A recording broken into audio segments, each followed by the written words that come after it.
I'm paying $100 to anybody who can show me a better sports talk show producer than Dave Myers. I'm talking about, boom, Gauntlet thrown down. The Walking Dead. Unreal. Unbelievable. Hey, welcome to Go Ball Sports, Season 2. What episode are we on? 2.4. 2.4. Welcome in. Along with Ken Keller and Dave Myers, I'm Scott Shastine. If you are watching this live on Facebook right now, share it. Right now, just click the share button. Nothing to it. If you're watching the replay on Facebook, share it. If you're watching the replay on YouTube, share it. Subscribe and share. Subscribe and share. Like and share. We need those things to make this grow bigger. We got talent here. It needs to be seen. So, let's get started on Go Ball Sports. Ken, how was your week? Oh man, it was fantastic Friday night. I tell you that. Wasn't it great? What a comeback, huh? That furious Wildcats fourth go in the quarter locker rally. room, down 20-7. Yeah. Look listless, lifeless. First drive, they score a touchdown, and then after that, just nothing. Rockvale dominating. Tullahoma comes out in the third quarter. They still look listless. They still look lifeless.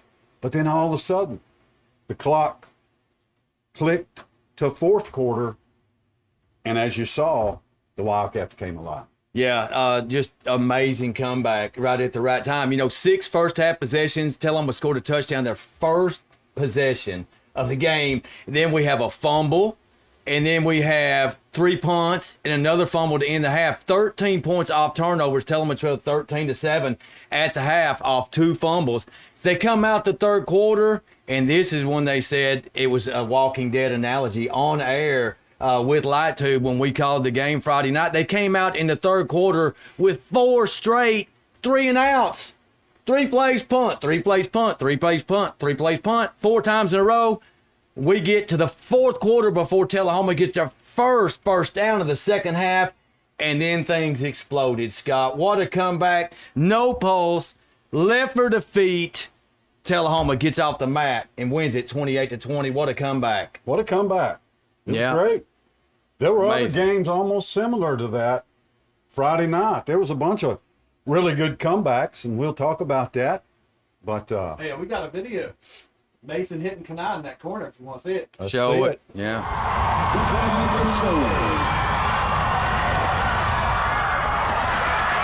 Oh, man, that was beautiful. That's just the way we called it.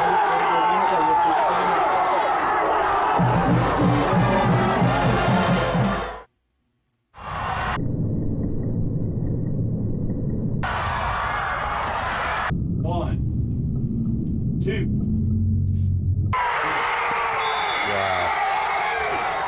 Look at Mason going crazy there. You know, Yeah. all you need in high school football is 1 foot in, but Kanai got them both in. What a great play. That's an NFL catch, 2 feet in. Like you said, college, just 1, high school 1.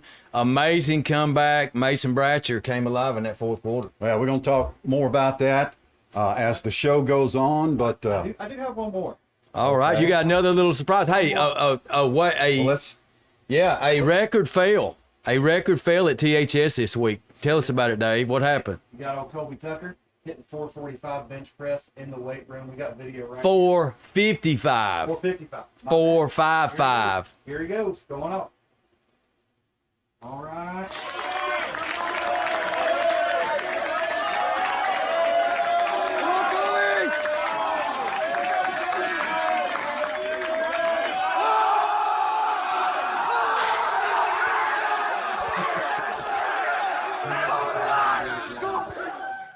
Unreal. big new weight record.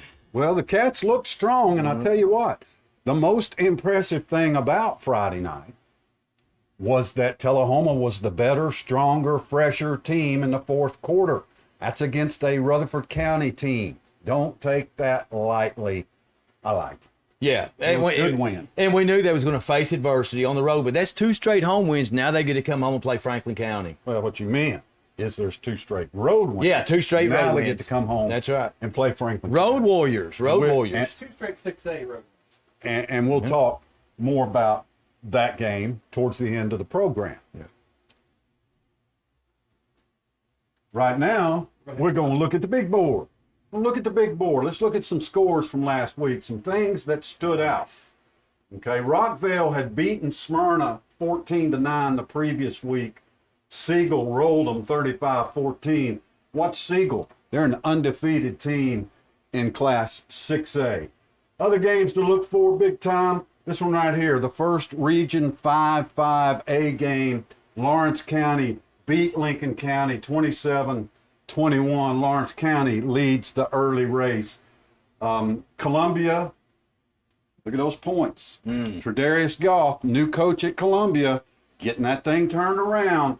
They just rolled Hunter's Lane. What's happened to poor Maplewood, huh? Poor Maplewood. We used to play them, it was in third round playoff games. Now they got steamrolled by Shelbyville. Shelbyville can score a lot of points. Biggest win of the night may go to Spring Hill, folks. Yeah. Spring Hill won a football game. I don't know how many years they've been without a win, but look at what they did to Hunter's Lane. That can't be right. Columbia and Spring Hill both did not play Hunter's Lane, but Spring Hill won over Hunter's Lane 41-14. And look at Franklin County. They lost to East Hamilton 41-34. But look at the points Franklin County's scoring. Think about that as we move into this week. Everywhere else, battle of winless teams there. Giles County took care of business. Fayetteville's in trouble at 0-3. Elsewhere, Moore County beat Eagleville. Remember, they were both ranked in the top 5. Well, guess who's still ranked in the top 5? Big win for Moore County. That's a review of scores from last week that we are interested in a lot. So, after week 3, what's our poll look like? Well, Richland gets back in with their win over Wayne County. They're 2-1. Marshall County gets back in after beating Station Camp. Remember, they started the season up here. So Marshall County 2-1 jumps back in. Riverdale probably had one of, if not the toughest game of the weekend. Beach played for state championship last year. Riverdale beats them 16-14, so the Warriors back in the poll. Shelbyville climbs back in with their win over Coffee County at 2-1. Tullahoma jumps Shelbyville because they beat a much more difficult opponent in Rockvale. Tullahoma at number 6. Oakland, they're going to hang right here as they keep winning. They'll move back up. But remember 2 years ago, Tullahoma played Haywood in the semifinals to go to state championship? Look at what Oakland did to Haywood. Like I said, Siegel jumps into the poll. They jump all these teams because they're undefeated. Top 3, stay the top 3. I know they're small schools, but they're unbeaten. And other than Siegel, they're all that's left of the unbeaten teams in our area. Sequatchie County, Watertown was ranked last week. Marion County beat Chattanooga Central, and then Moore County beat Eagleville. Eagleville falls out. Moore County stays at number 1. That's the poll for week 3. Scott, just a comment. This is not a full statewide poll. Explain what those initials up there, SCHSF, stands for. That stands for South Central Tennessee High School Football. So we're just taking Rutherford County and sort of below, and that's what we got. Good question. Good job. Question. Good job. Just for clarifying that for our audience. But yeah, excellent job. Coming up this week, what are we looking at? We're going to pick some of these games later, but just a quick review here. You see Riverdale will have their hands full. They got to go to Memphis, take on Germantown. Who else? Coffee County. Siegel's about to be 4-0 after they steamroll Coffee County. And Coffee County without their quarterback, their starter. Sure. I heard. Without their coach, without their quarterback. Be interesting to see Rockvale and Stewart's Creek, even though we've played them both. That'll be an interesting score to look at late Friday night. Of course, Franklin County, Tullahoma, Shelbyville, Columbia, Lincoln County at Spring Hill. We're not going to pick this game later, but I'm going to pick it right now. Spring Hill wins their second game in a row as they host Lincoln County at home. Book it. Giles County at Lawrence County. Giles County's going to get rolling now. What else we got? Right down here, we're going to pick this later. Moore County, Wayne County. Eagleville plays Collinwood. These are all region games now. Richland at Fairview. A lot of great games. South Pittsburgh at Sequatchie County. Can Sequatchie County stay undefeated at home against South Pittsburgh? Me don't think so. So they're likely to drop in the poll. All right. So that's a look at this week's, kind of a glance at this week's schedule. If you'll come back to Gold Ball Sports tomorrow or Friday morning, I'm going to put all them games up there for you on Facebook and Twitter. So no worries. High school football rocking and rolling into week 4. Now this week, Ken and I will be back at Wilkins Stadium, 7 o'clock kickoff, Tullahoma and Franklin County. The rivalry is renewed. This rivalry has had some great games over the last few years. You'll remember the full moon miracle over in Winchester a few years ago when Tullahoma came from way behind and won it right at the end in overtime. Ken, we're just excited to have the Rebels back on the schedule. It's a little bit different kind of rivalry than Coffee County. Coffee County's a love-hate rivalry. Coffee County's like Tennessee, Florida, okay? Tullahoma and Franklin County, we liken it a little more to Tennessee, Alabama. It's a respect rivalry. Yeah, we get on each other, but we sort of love each other. So Tullahoma, Franklin County, you know, part of Tullahoma's in Franklin County, so it's kind of intertwined there.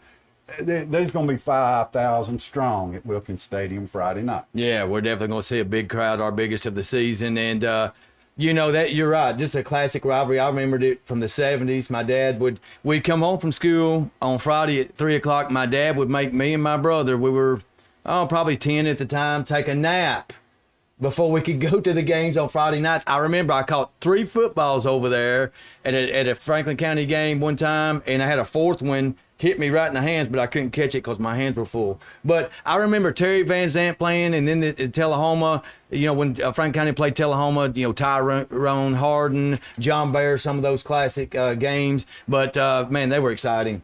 Can't wait for this one. I'll take you back to the 60s. I remember when the 1968 state champion Franklin County Rebels, which featured Philip Fulmer and Don Roten on that team.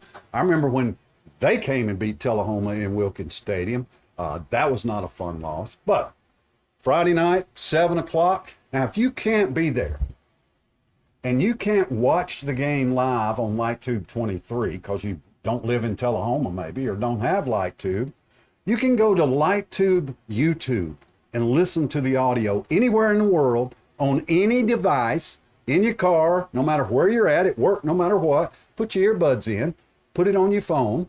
Listen to the audio. LightTube, YouTube. LightTube, YouTube. Let's go to the podium.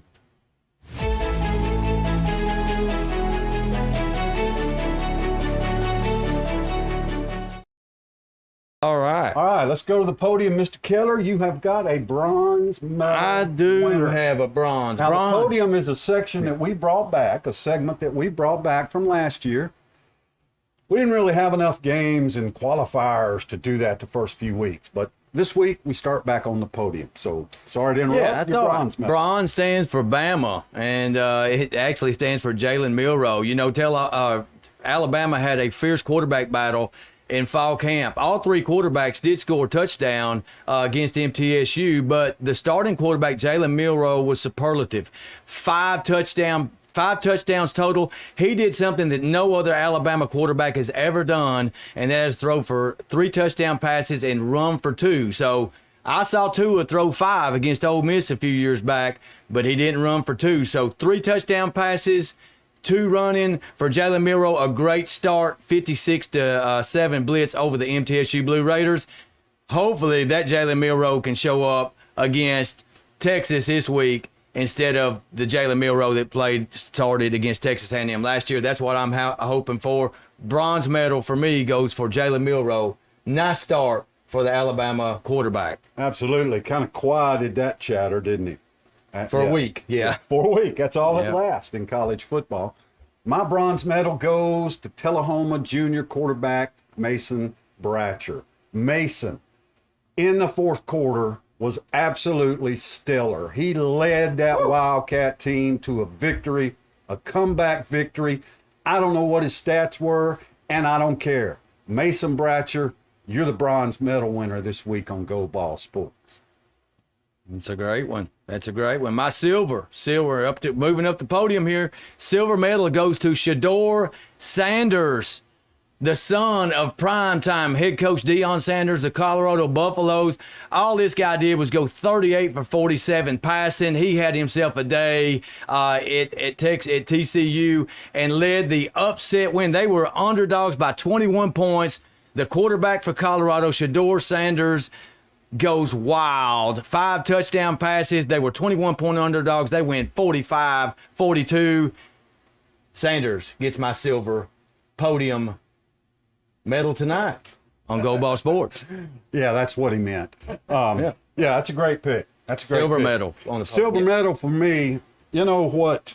Jamal Lewis and Jay Graham and Charlie Garner and Alvin Kamara, Chuck Webb, Reggie Cott. You know what all those great Tennessee running backs have in common? None of them ever scored 2 touchdowns on the ground and caught 2 touchdown passes in a game. But my man Dylan Sampson did, sophomore running back for the Tennessee Volunteers on Saturday. New record for Tennessee running backs. 2 rushing touchdowns, 2 receiving touchdowns. He didn't lead the team in rushing, but when they got down to the goal line, who did they go to? Number 6, Dylan Sampson gets the silver medal tonight. Great choice, great choice. Samson, the strongest man in the Bible. He's one No of the strongest men on the team. Yeah, he is. All right, it's gold medal time here at the podium at Gold Ball Sports, and my gold medal goes to the Tullahoma Wildcats' 4th quarter comeback. It's a natural, folks. They had 4, I mentioned it earlier, 4 straight 3-and-outs in the 3rd quarter. Did not have their first down in the second half until the 10-plus minute mark, and they're down 20-7. They are lifeless. They are in trouble. And we said on our telecast Friday night from Rockvale that the Rockets were really 1 or 2 first downs away from clinching and cementing the game, that Tullahoma has to come back right now. They did. Mason Bratcher came alive. He threw 2 touchdown passes. Tullahoma's defense in the clutch. They get turnovers. Ryan Denby ran the ball well in the 4th quarter. Tullahoma pulls it out. What an exciting victory on the road. A big win against a good football team. 28-20, the Tullahoma Wildcats. Team effort, get my gold medal on the podium. Well deserved.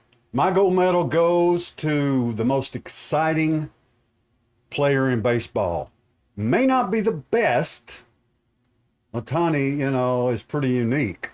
But Ronald Acuna Jr. is the most exciting player in Major League Baseball. He set an all-time record with 60 stolen bases and 30 home runs. Nobody in the history of baseball has ever done that.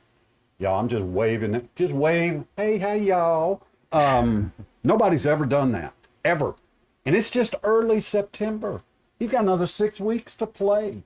Ronald Acuna Jr., you get the gold medal tonight. Well, look, they talk in terms of 40-40 club with baseball's an exclusive group. But if you're right, if he's got another month, if he can get on a home run tear and hit 40 home runs and have 60-plus stolen bases, that'd be on a whole different level. Yeah, it would. Yeah. You want to make a bet right now that he finishes with 40 home runs? I bet you he does. I would love to see it. I'd love to see it. You say Altuve's hit 5 in 2 games, so it's hot weather, man. That ball's flying. Yeah. All right, let's transition to college football.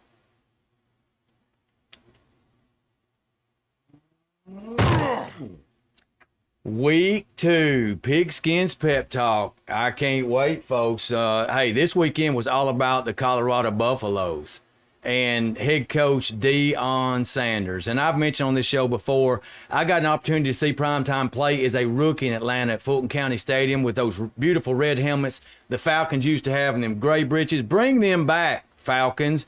But, when you talk about 2-sport athletes, to me, they mentioned Herschel Walker and Bo Jackson and these guys. Deion's got to be, and they're a phenomenal baseball player for the Atlanta Braves, Yankees for a little while, but one of the top NFL football players of all time. Just ask the Dallas Cowboys and San Francisco 49ers. The Cowboys ended up, after the 49ers won the Super Bowl, saying, hey, we've got to get Deion away from the 49ers. They did. That changed the axis of power in the NFC, and the Cowboys won Super Bowls with Deion after they stole him from the 49ers. But we got that little caption. And look, Deion Sanders keeps receipts, folks. Scott, read that for me. That writing's a little bit too little. We told you we coming. We told you we coming. You thought we were joking, but guess what? We keep receipts. Yeah, Deion Sanders keeps receipts, and he kept them against TCU. 21-point underdogs. Really, the talk and the buzz of week 2 is about Deion Sanders and his Colorado Buffaloes. Let's see where they landed in the week 2 AP college football poll. We're going to take a dive into here and look at this. So they're right here, the Colorado Buffaloes, previously unranked. They beat TCU and knocked them out of the top 25. And boy, what a fall from grace it has been for the TCU Horned Frogs. Man, they are hypnotized. The Hypno-Toes are hypnotized.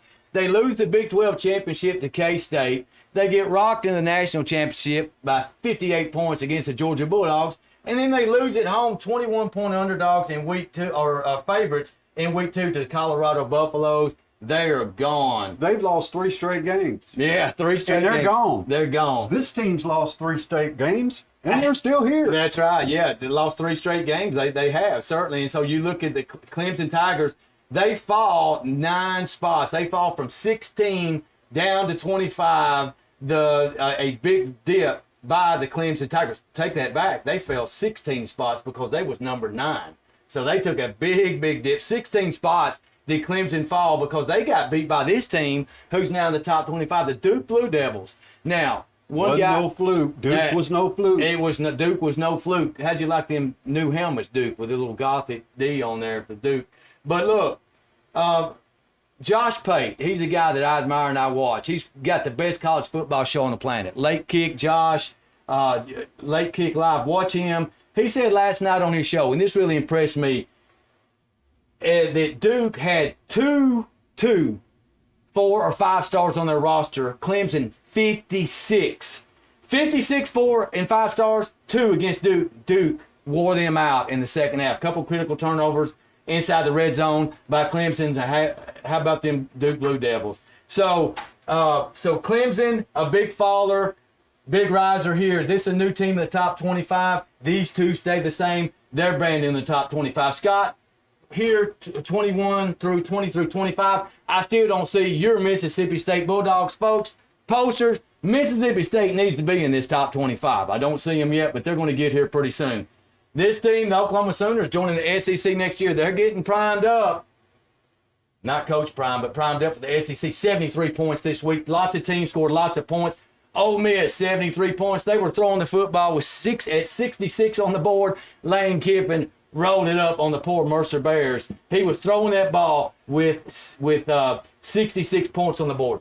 Don't get past this team right here. How about that upset win? 81 points. 81 points, that's right. 81 points for the Oregon Ducks. So lots of points. 73, 81 right here. Watch these prolific offenses.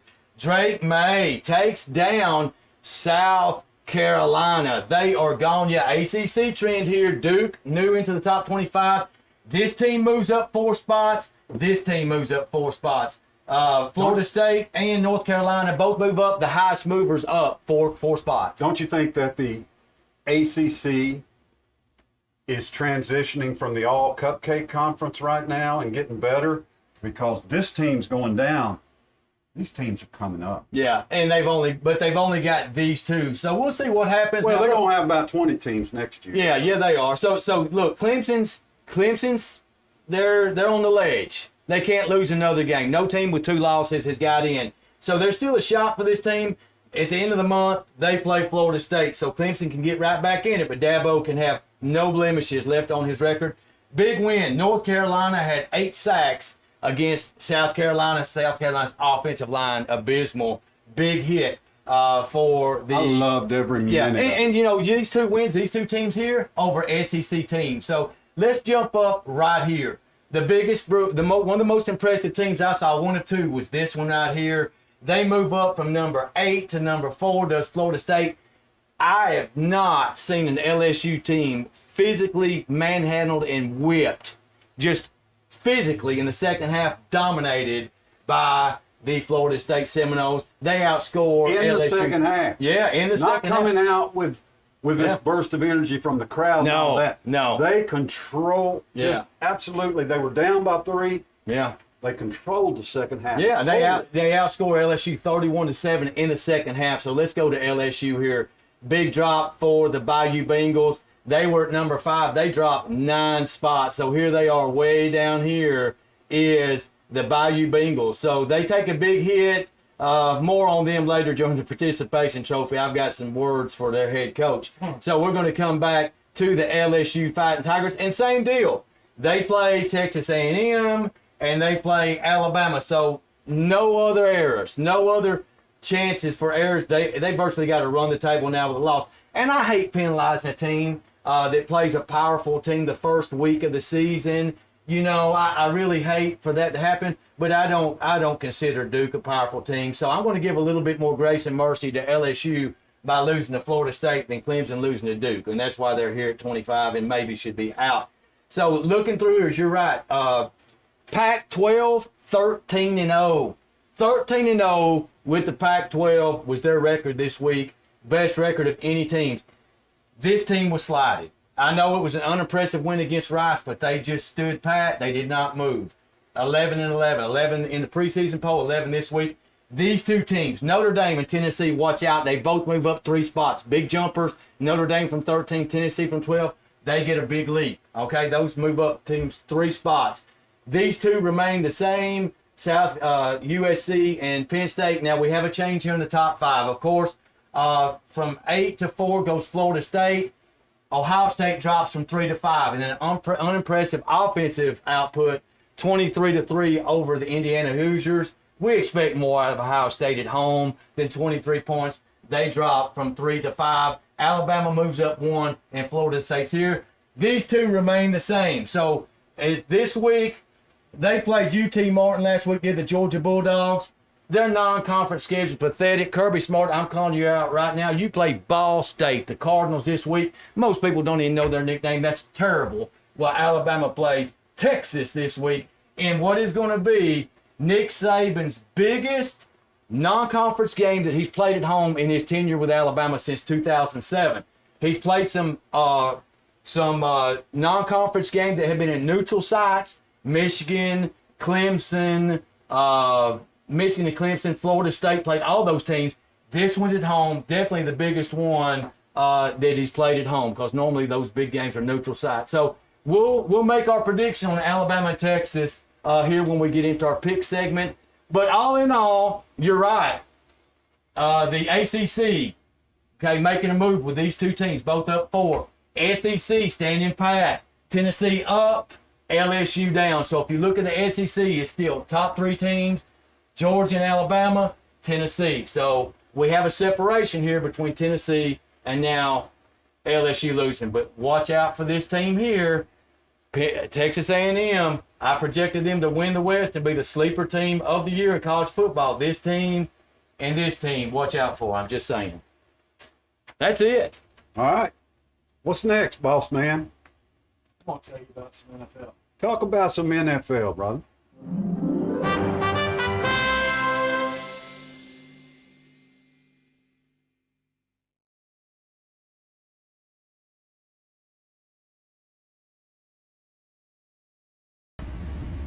Somebody give me a mic. There I am. Now I'm on. Well, first I want to say a big shout out to Doug Garrett, one of our good friends of the show, who just commented that he's excited for division play to start. Reminds him of all the 8 AAA rivalries. So Friday nights are about to get fun, y'all. So I got something special. We're not going to look at power rankings this week in the NFL. What I'm going to do is I'm going to run through the top 12 quarterbacks pre-season. So let's get right down to it. Number 12 is Matthew Stafford. The season before last, Stafford threw for 50 total touchdowns, including the playoffs. Great number. Last season, he threw 10 touchdowns over 9 games. I'm not sold on the size of Stafford and the Rams' gas tank at this moment, but we'll see how he does during the season. Number 11 is going to be Geno Smith. Last season saw Geno flourish before woes of a bad offensive line reared its ugly head. Last year, he earned 3 single-game PFF. Now, if you don't know what PFF stands for, it's Pro Football Focus. Bunch of nerds like me who like to look at analytics, look at a lot of numbers. They like to crunch numbers, and they take that data and they do things like rank per position. So with the quarterbacks, they'll say, well, this guy finished the season at 90% grade. That's kind of what they do, as along with other things. So that's the grade. He finished, he had 3 single game PFF grades north of 90% last season. This season, we'll see if he brings out the elite Geno or the decline continues. Number 10 is Dak Prescott. When at his best, Dak can be one of the league's top quarterbacks. But we've seen far from that from the personnel change sensitive Prescott. With a turnover rate of 3% each of the last 4 seasons, is Dak back or will we hack Dak? Dak the hack. Number 9, Tua Tagovailoa. I like this guy. Can Tua regain pre-concussion Tua status this year? He led the league with an incredible 8.9 yards per attempt and one of the highest average depths of target. He certainly fits into Mike McDaniel's scheme, but can he rebound? We'll see. Number 8 is Lamar Jackson. Lest we forget what Lamar Jackson is capable of. Former Pro Bowler and league MVP.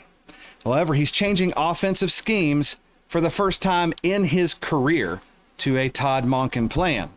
So what he does this season could solidify his legacy. At number 7, save the arrows, I promise, Aaron Rodgers. We're only a year removed from back-to-back MVP seasons from Rodgers. The Jets should have a good scheme and a better set of targets for Rodgers than the Packers. But at 39, any weakening in his gameplay raises big questions for ROGERS, Rodgers. Number 6, Justin Herbert. I wasn't really sure where to put Justin on this list. He had a great rookie season, but passed for just 6.8 yards per attempt last season and finished 8th in PFF rankings. There's hype around him. We'll just have to see if new offensive coordinator Kellen Moore can get the best out of him. Number 5, Trevor Lawrence. The Jaguars have bought into Lawrence's ability by surrounding him with a lot of talent this offseason. Check this stat out, you guys. From week 9 onward, last year, only Burrows and Mahomes had a higher PFF grade in the entire league. Look for a breakout year from Sunshine. Number 4, Jalen Hurts. Love me or hate me for it, this is where Hurts belongs. He was outstanding last year and has steadily increased his performance every year with 8 even yards per attempt, almost 800 yards rushing, and 13 rushing touchdown. If he continues this incline, boys, watch out. That's scary. Number 3, Josh Allen. The third and the second spots on this list can be interchangeable, in my opinion, and a lot of people's. Josh Allen has a great arm and a good PFF rating to prove it. He can also beat you with his legs. I think he'll have another great year, but there's a reason why. Joey B is in my number 2 spot. I'm getting claps of congratulations. Oh, you're getting bugs. Yeah, he's a spitting image of what a great passing quarterback has been in the league. He's a pocket passer, and I like that. This is just personal opinion, y'all, but he is one of the league's best passing quarterbacks in the game right now. He's led the league in grade and has a career 77% adjusted completion rate, while his turnover rate has gone down in each of his NFL seasons. Is this the year Joey dethrones Patty? I hate to say it, but Patrick Mahomes is number 1, and he is the benchmark still on the quarterback position. Since coming into the league, he's completed 191 big play throws, which is a PFF ranking system on throws that can change the course of a game based on yardage, based on tempo, based on the way that it pumps up the players. And that's the most in the NFL. He's also passed for 8.1 yards per attempt in his career. And elite quarterback Mahomes will still connect with Grandpa Kelsey for big numbers this season. However, Kelsey might not be in that first game. So that is Dave's Dandy Dozen. And it's back to y'all. I've got a follow-up comment. Me too. Go ahead. Where's Josh Dobbs? My man Dobbs starting for the Arizona Cardinals. You ain't got him in the top 12. Astro Where's Dobbs. Dobbs, man? You want to throw a flag? Want to throw a challenge flag? Give it a week. See if he can beat the No. Commanders first. All right, so I've got a couple comments. All right, so when you get down to the top 10, I counted 2 NFC quarterbacks in there in the top 10. But one of them being Dak Prescott. And then Jalen Hurts, of course. You had Hurts at 4 and Prescott at 10. So that shows that, look, it's a quarterback-driven league as the NFL. The AFC is definitely stronger than the NFC, no doubt about it. Okay, you can pick them 5, 6 teams, 7 teams that got a legit shot in the AFC at Super Bowl. I think maybe 2 in the NFC. That being said, I like where you had Burrow ranked ahead of Josh Allen. We saw last year in the conference playoff game, in the divisional rounds, how Joe Burrow outplayed Josh Allen in Buffalo. Buffalo had the home field advantage, but to me, Burrow has the charisma. He has the it factor to elevate all his teammates and make everybody around him play better. He does also got Jamar Chase and T. Higgins. But to me, Allen's a great individual player. I just don't know if he has the it factor, and we're going to find that out because a lot of people are doubting him. He's going to come out and get the opportunity Monday night against Aaron Rodgers and the Jets on Monday Night Football. We're going to pick that game here. One of the main reasons, Ken, why I put Dak at his position was there's something that Dallas knows that we don't when they sign rookie quarterback Trey Lance. I don't know if they're losing faith in Dak, but the season will tell. I think he could have a great year, Yeah. But anyways. Well, Dak's always put out the big numbers in the regular season. He just can't win the big playoff game, so we'll see. This is a ode to Smokey Grays. This is the best I could do for the Smokey Grays that the Vols are wearing this week against Austin P. You seen those black Smokey Gray? Yeah, they put a white outline around the numbers to show up better, yeah. All right, it's time for our regular weekly segment. We're going to hand out participation trophies.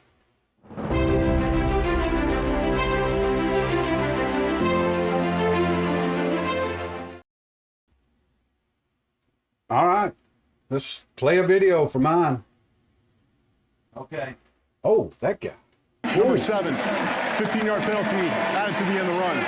Automatic first down. Butch Jones will have plenty to talk about with his team after this game, and we mentioned their next contest against Memphis a week from now.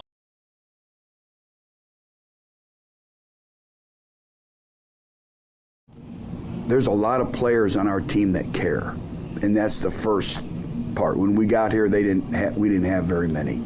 So now, and unfortunately, he couldn't play today.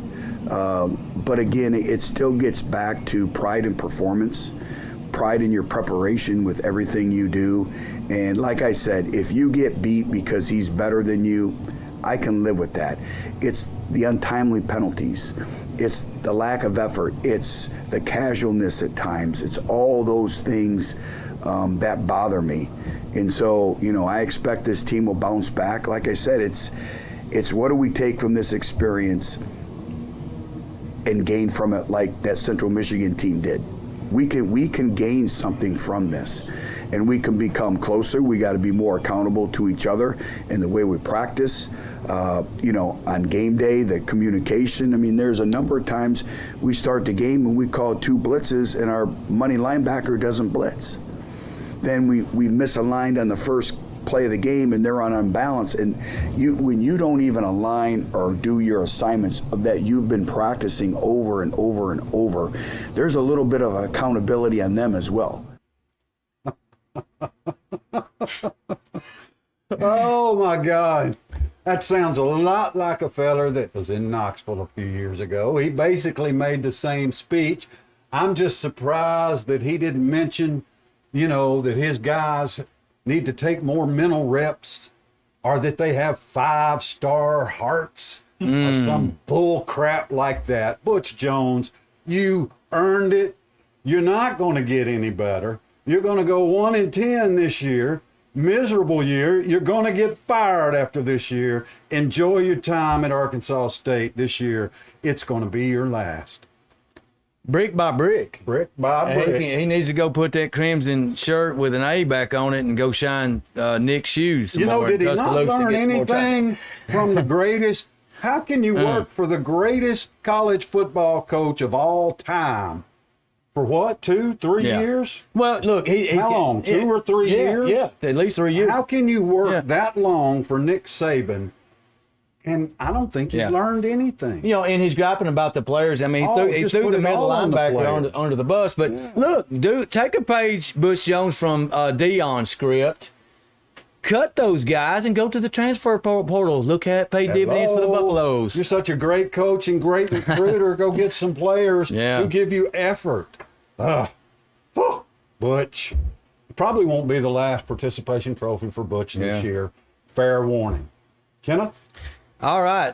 My participation trophy this week on episode 4 of Year 2 Go Ball Sports is also a football coach. College football coach? Check, yes. Current SEC coach, not past, current, Brian Kelly. Former Notre Dame Fighting Irishman. Notre Dame celebrating that Florida State win so hard. But look, you guarantee to win publicly.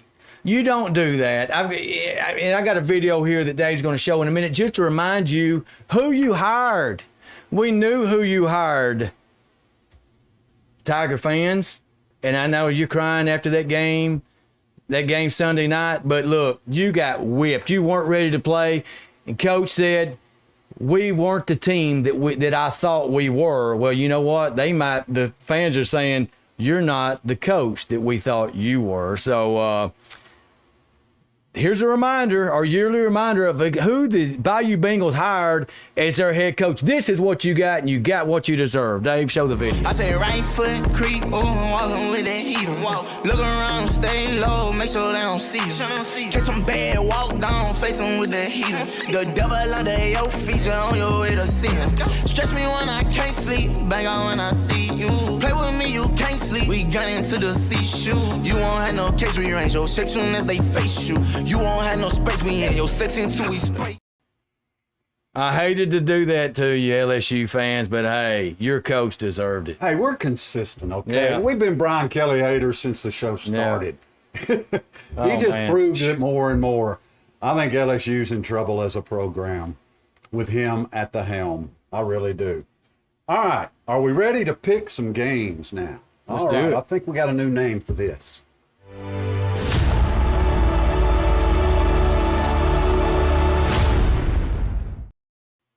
All right, I'm going to start you off. Is that all right? Hey, what's these games called? So these are the Golden Games. Golden Games. We each get a set of games. We're going to pick them. We're going to choose them. Yes, for the Go Ball Sports. I have my little friends up in here, up in this corner. I got my little friends with me. They're going to help me choose. So the first game I got for you are the Detroit Lions at the Kansas City Chiefs. That's on Thursday, and that's at 7:20 on NBC.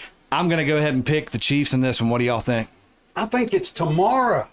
I think it's tomorrow night. That is tomorrow night. I'm excited as hell. Hey. It's tomorrow night. Hey. But I got to go with the Chiefs. I like the Lions to get better. Got to go with the Chiefs. Look, Kansas City's got home field. They may not have Travis Kelce. I love the Lions, what they're doing with this young team. Jahmyr Gibbs, Jamison Williams, Hendon Hooker, they drafted. So, I know Tennessee fans are going to be watching Lions. That's where Tracy Hayward played too, was with the Lions. But look, too much Kansas City, too much Mahomes. Kansas City's going to get off to a 1-0 start. They're going to win even without Kelce. Yeah, and we talk about Jahmyr Gibbs. There's a lot of talk about him winning that Offensive Rookie of the Year. All right, next game is going to be Miami Dolphins at Los Angeles Chargers, and that's on Sunday at 3:25 on CBS. Whew, this one is tough to pick. I'm going to go with the Dolphins here, fellas. What do you think? I think Tua is going to start out strong, and I think the Chargers are going to have a tough run with Tua and that team. I think I'm with you, Dave. That's not a tough place to play. Yeah. At the Chargers in LA. Tua should be totally healthy. I like Miami here. I think they're a more talented team. I think they go on the road and win it. To me, this is the best game of the week with two of the best teams. Either one of these teams would not shock me to be the AFC representative in the Super Bowl. This could be your title game in the AFC Championship, but I'm going with the Chargers to win this game. Their secondary matched up good with the Dolphins receivers. Actually, they mugged them last year when they played them. Of course, Tyreek Hill and Jalen Waddle. Miami has weapons, but I think Herbert gets it done. San Diego at home in a tight one. Yep. All right, the next game's going to be the Monday Night Football game. Buffalo Bills at the New York Jets. I'm sorry, Jets fans, and I'm sorry, Rodgers fans. I'm going to have to pick Josh Allen and his Buffalo Bills to win this one. I think their turnover rate on the off-season isn't enough to warrant them being bad this season. And I'm going to pick another road win team to win. The Buffalo Bills win this game, and that's on ABC, ESPN. What do you guys think? Well, you know, as a lifetime. These are your boys. That's your team, the Jets, man. Yeah, I realize that. But our audience might thanks not. for that reminder. I'm reminding our fans. Well, I was fixing to tell them, but before I was so rudely interrupted, I'll just move on to picking the game. Very, very happy to have Aaron Rodgers on the squad. You know, it's only been about 50 years since the New York Jets had a quarterback that mattered.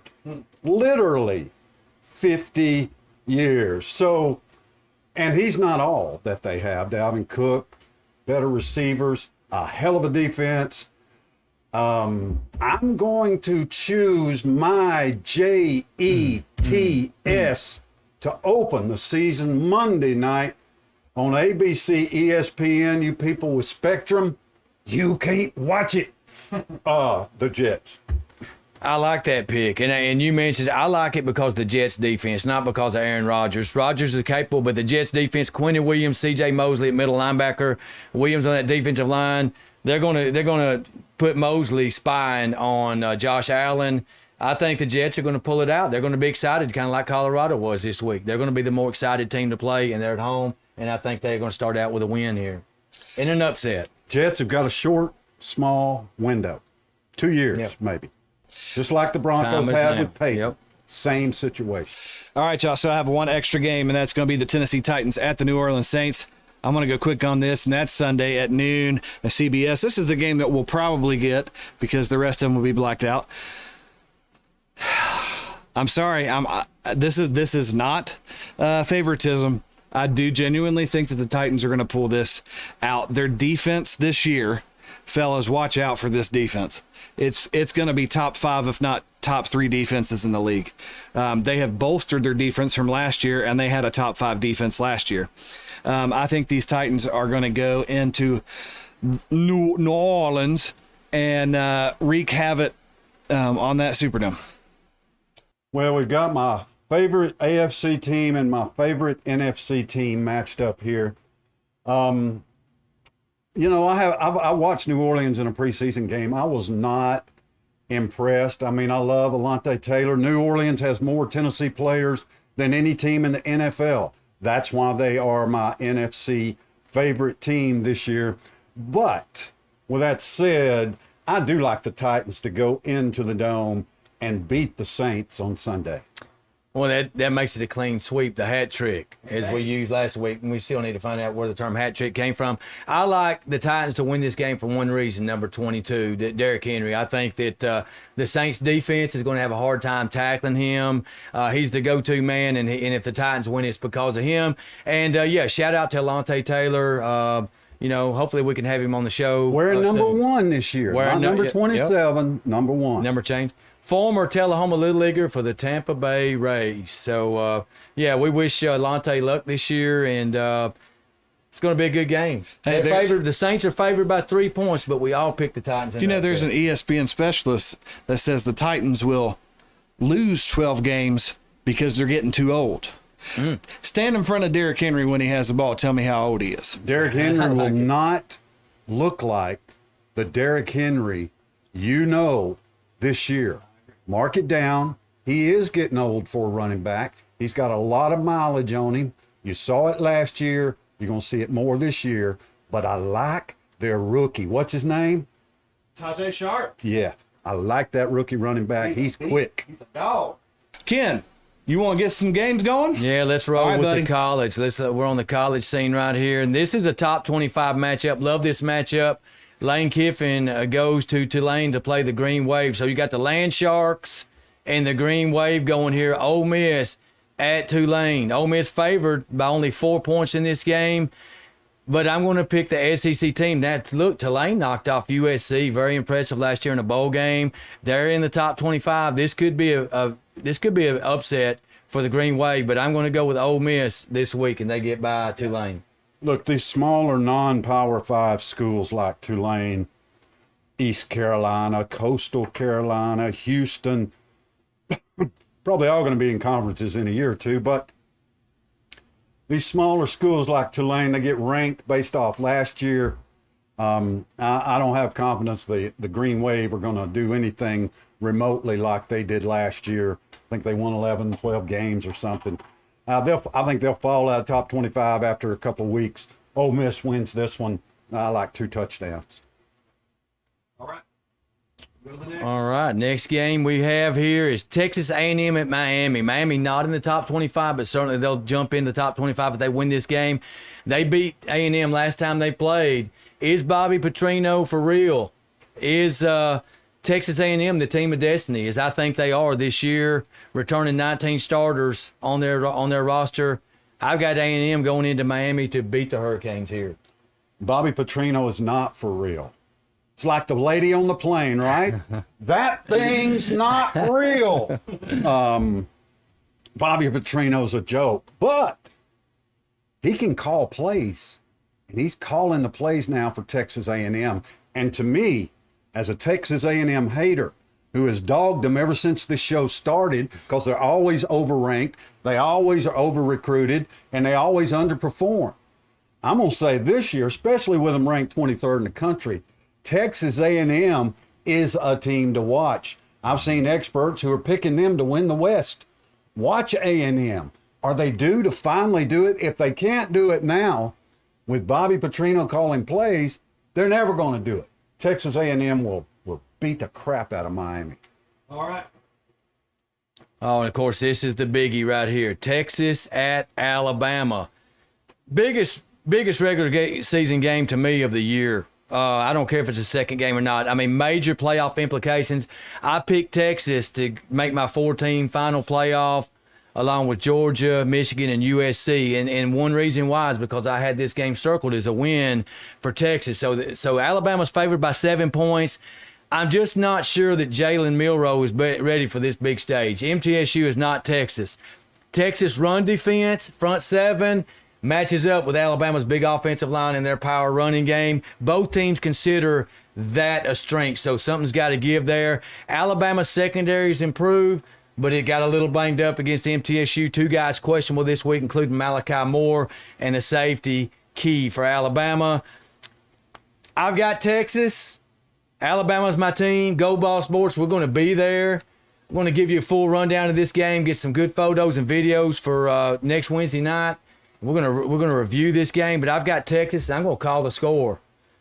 34-27. Coach Shark knows Nick Saban as well as anybody. Saban 28-2 versus former assistants. 28-3 make that the Sark. And Texas pulls the upset Saturday night at Bryant-Denny Stadium. Disclaimer. My esteemed partner will always consistently Don't do this. underplay Alabama and overplay Tennessee. Always. Now, you know my history. I start out every season saying Texas is a threat to do this and do that, and they don't do squat. But it's a little different Texas team. However, if I've learned one thing in my time as a college football fan, which probably now spans about 50-something years, it's that if you'll bet on Alabama, you win most of the time. I'll take the tie. Let's go to Scott's games. Scott's games, Moore County at Wayne County. This is a Region 5 1A matchup. Wayne County lost by a couple of points last week to Richland. Moore County, a big winner last week. They got to go on the road, but I tell you what, Dawson White and the Moore County Raiders are for real. I'm telling you, legitimate state championship contender, and they will go to Wayne County in Waynesboro. Wayne's World. Wayne's World. Yeah. And beat Wayne County in Wayne's World. Yeah, I like that. Moore County by a lot. Look, Moore County's been impressive. They whooped Eagleville 45-20 last week. They're going to stay unbeaten. They're going to win again. Shelbyville at Columbia. This one takes place down in Maury County. Not the easiest place to win, as Tullahoma Wildcat fans know.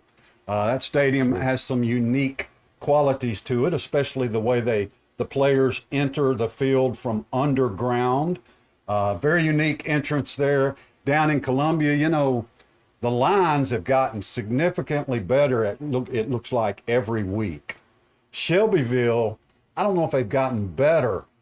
They were down big to whoever they played last week.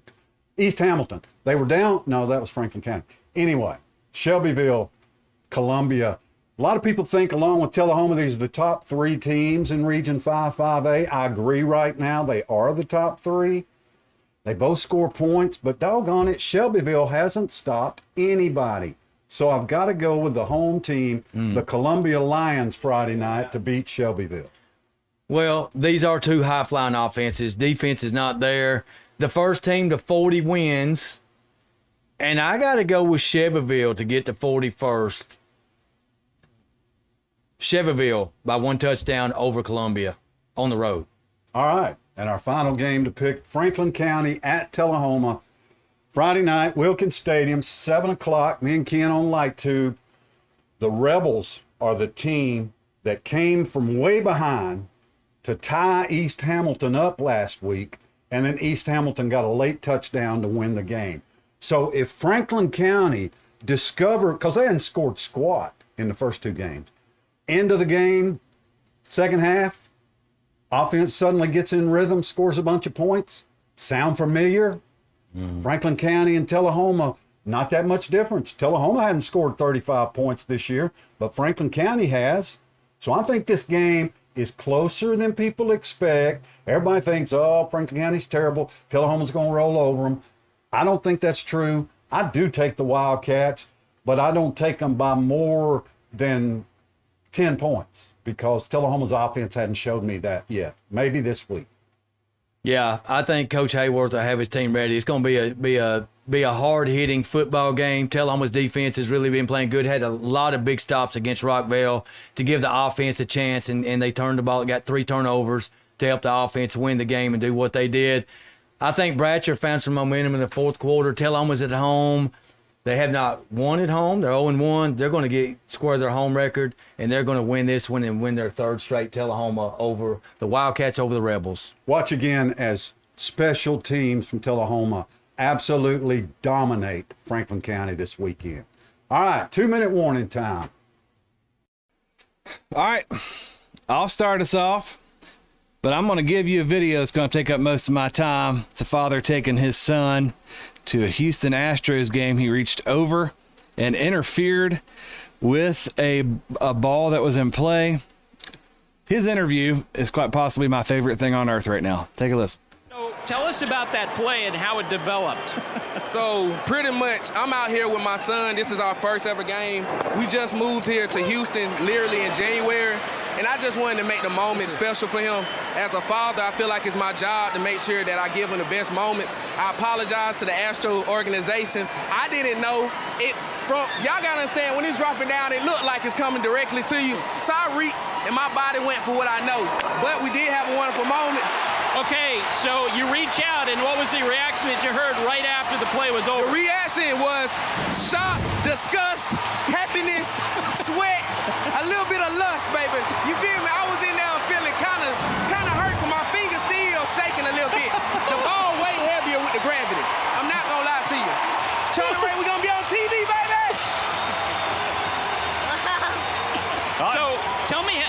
that you went away for a bit and then you came back. How'd you talk your way back?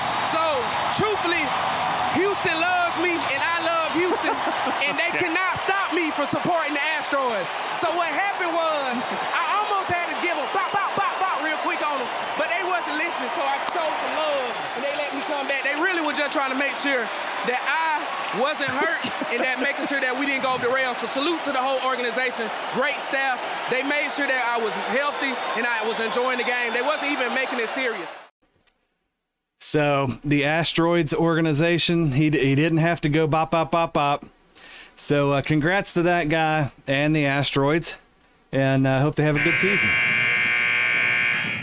Zach Birdsong's favorite team, the Houston Astros. Yeah, that boy, we needed that. Ken, 2 minutes. All right, 2 minutes. Charlie Baker, NCAA president, former governor of Massachusetts. I'm going on my yearly rant, but I'm starting early this year regarding inconsistency in targeting calls in college football. It was atrocious. You called a targeting against MTSU in the first 3 or 4 minutes of the game to where the Alabama player pushed and catapulted the MTSU player into the Alabama guy, called targeting on MTSU and threw the guy out of the game. Terrible call. Later in the game, there was a legitimate targeting call of an MTSU player going face to face, helmet to helmet, right in the grill to grill against Alabama that you did not call targeting. Let's get this right. Let's get it right. It's ridiculous, okay? So I looked up some indicators of targeting according to the NCAA rules. Launch. A player leaving his feet to attack an opponent by an upward and forward thrust of the body to make forcible contact with the head or neck area. Okay, that's the first one. A crouch, followed by an upward and forward thrust to attack with forcible contact at the neck area. Okay? Leading with the helmet, shoulder, forearm, or fist, hand, or elbow to attack with forcible contact at the head or neck area. And lastly, lowering the head before attacking by initiating forcible contact with the crown of the helmet. So, folks, I'm going to give you my Rodrigo Blankenship imitation here. He's the kicker for Georgia. Put this helmet on, and I'm going to tell the NCAA, and Charlie Baker, quit throwing players out for these bogus targeting penalties. Fans, when you're watching, watch with your eyes. Don't listen to the replay officials. Them guys are blinder than I am. Rodrigo says, just call a 25-yard penalty on the target man that targets. Keep him in the game. Don't kick him out. You're not in it for the kids. Cut this mess out with these bogus targeting calls. Well, Dave, let's start my 2-minute warning with a video. Tennessee's super weapon is Super Scrambler Conbridge Holloway. What makes a man a legend? What I find most exciting is the great rivalries and the fans and just everything involved with football. Is it courage, the unyielding spirit that smashes barriers, pushes boundaries, and drives change? Or passion, love for the game, a fire so fierce that not even an ER visit can douse. There's Conrad Holloway coming back into the stadium. He's been to the hospital, he's been x-rayed, and there is obviously nothing broken. A fire that ignited a path for change, the drive to propel the game forward and witness its transformation. A purpose. It's not just a journey, it's a legacy. A legacy that defies the ordinary, that redefines what's possible. It's a fusion of these and more, a man embracing orange and white, sacrificing all for the cherished program, a living embodiment of Tennessee football. Becoming a legend isn't one moment, but a journey of boldness, passion, and purpose. He is the Artful Dodger. Holloway pitches to Sandback, 40, 35, 30, cuts back to the 58 from one man, running with the football, gets to the 15, still has it on at the 10, rambling, dancing, dividing, eluding 3 or 4 tacklers. There's no way to describe it. Just rack up 6 and give it to Holloway. You know, to a 13-year-old boy in 1972, I didn't know he was the first black starting quarterback in the SEC. I had no idea. But Condridge Holloway was the most exciting Tennessee player I had ever seen. And that's a lot of pressure to put on Joe Milton to have him in that piece. Larry Sievers narrating. Celebration Saturday in Neyland Stadium. Vols by 60 over Austin Peay. Wow. Ian Poe's Governors. That was a quick, it is Ian Poe's Ian Governors. Poe's Pancake Poe will be there. Pancake Poe. That was a quick one. A lot of info. Might have to go back and watch it again. Thank you for being here. For Dave Myers and Ken Keller, I'm Scott Chastain. Be good to each other.